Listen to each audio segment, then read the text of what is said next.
సుమన్ టీవీలో మీ business promotions కోసం ఈ కింది నెంబర్ను సంప్రదించగలరు.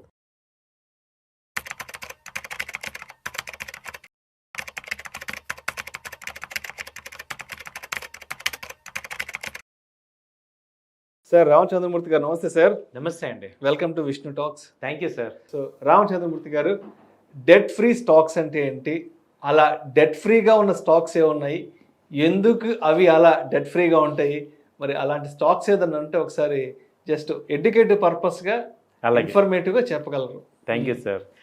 మనందరం ఇవాళ ఎలా అయిపోయామంటే అండి, అసలు డెట్ లేకుండా ఎవరూ లేవు. ఒకప్పుడు యాక్చువల్గా ఇండియా వచ్చి సేవింగ్ కంట్రీ, అలాంటిది ఇవాళ ఏమైందంటే స్పెండింగ్ కంట్రీ. ఏ చిన్న దానికైనా ఈఎంఐలు తీసుకుంటున్నాం. అలాంటిది కొన్ని కంపెనీస్, కొన్ని వేల కోట్లు ఉన్న కంపెనీస్, కొన్ని వేల మంది ఉన్న ఎంప్లాయీస్ ఉన్న కంపెనీస్ కొన్ని అసలు డెట్ తీసుకోము అంటున్నాయి. అబ్బా, ఇప్పుడు మీరు 100 మెంబర్స్లో 95 మెంబర్స్ డెట్ ఉంటుంది, కనీసం హౌసింగ్ లోన్ అన్నా ఉంటుంది కదా. ఆబ్వియస్లీ. అలాంటిది ఒక కంపెనీ రన్ చేయాలంటే బ్యాంక్స్ వాళ్ళకి తక్కువ ఇంట్రెస్ట్కి ఇద్దామని చూసినా కొన్ని కంపెనీస్ ఏంటంటే డెట్ని తీసుకోవు. ఎందుకు తీసుకోవట్లేదు, ఏం జరుగుతుంది, వాళ్ళకి అసలు మోటివ్ ఏంటి అని చూసుకుంటే వీళ్ళు ఏమంటున్నారంటే, ఇప్పుడు ఆల్రెడీ కంపెనీలో ఇన్వెస్టర్స్, షేర్ హోల్డర్స్ ఉంటారు. ఇప్పుడు అప్పు తీసుకోవటం ద్వారా వాళ్ళకి వడ్డీ కట్టాలి, బ్యాంకుకి రిటర్న్ కట్టాలి. ఆ రిటర్న్ ఏదో వీళ్ళకే డివిడెండ్ రూపంలో ఇవ్వటం ద్వారా ఆ క్రెడిబిలిటీ పెంచుకోవచ్చు.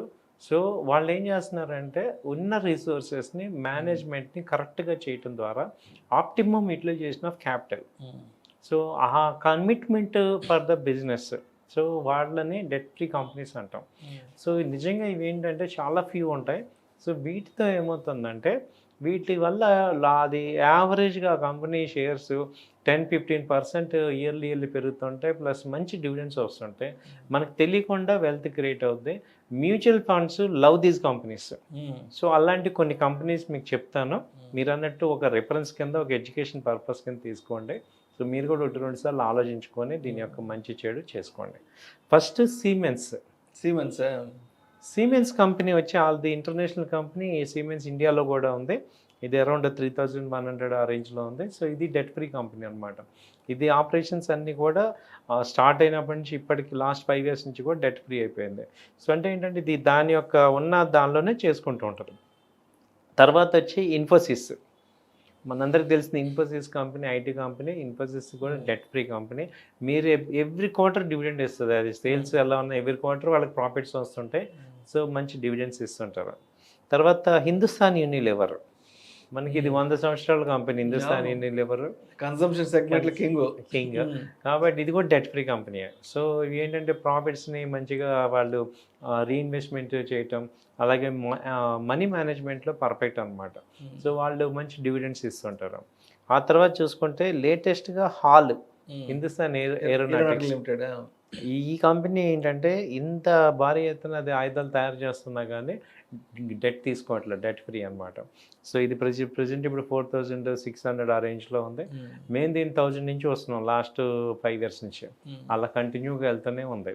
సో ఇది ఒక మంచి ఇన్వెస్ట్మెంట్ పాయింట్లో, లాంగ్ టర్మ్ పాయింట్లో కూడా మనం డెట్ ఫ్రీ కాబట్టి చూసుకోవచ్చు. అలాగే CG power recent CG power వచ్చి ప్రజెంట్ 730 ఆ రేంజ్ ఉంది. ఇది కూడా debt free company CG power. ఆ తర్వాత వచ్చి మేజర్ LIC ఇండియా వచ్చి ప్రజెంట్ 900 ఉంది. ఇదేంటంటే షేర్ రేటు అంత పెరగకపోయినా హ్యూజ్ డివిడెండ్స్ ఇస్తాయి.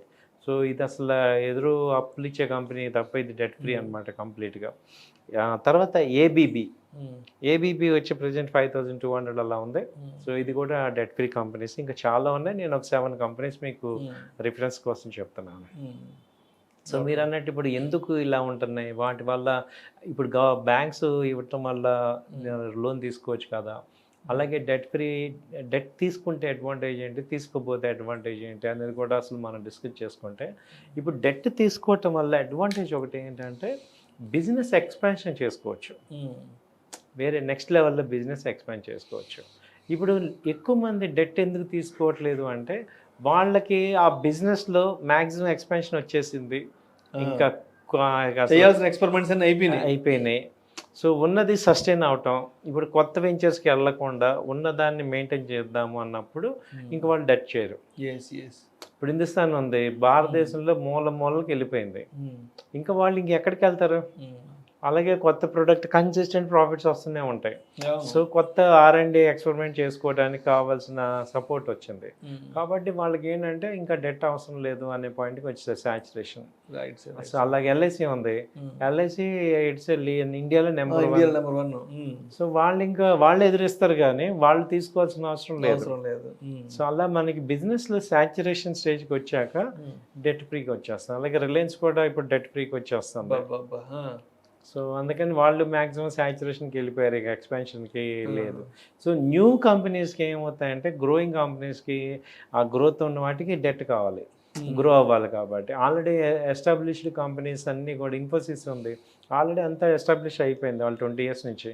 సో మ్యాక్సిమం అన్ని కంట్రీస్లో వెళ్ళిపోయారు పొటెన్షియల్ ఉన్న కంపెనీస్లో. సో ఇంక ఇప్పుడు ఏంటి ఆర్టిఫిషియల్ క్లౌడ్ ఇటు మార్చుకోవటమే కానీ.